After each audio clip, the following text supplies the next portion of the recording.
एक दिन म उसलाई भेट्नेछु, भिडभाडबाट टाढा शान्त कुनै ठाउँमा सँगै बसेर चिया पिउनेछु। बिस्तारै कुराहरू खुल्नेछन्, समय रोकिनेछ, त्यो पलमा लाग्नेछ सारा संसार हामी भित्रै समेटिनेछ।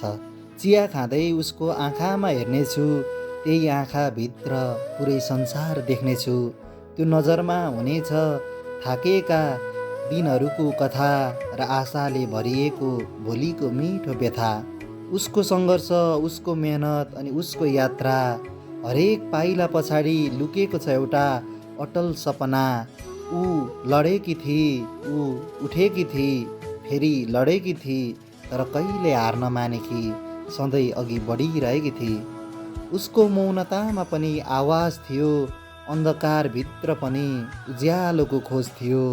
त्यो आँट, त्यो विश्वास अनि त्यो अडिग मन मुटुभित्र गहिरो गरी बसेको छ सधैँभरि।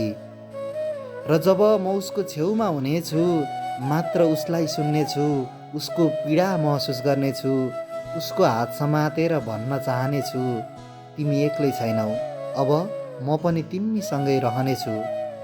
र त्यस दिन बुझ्नेछु मैले साँचो माया के हो, सङ्घर्षभित्र लुकेको त्यो उज्यालो क्षण के हो।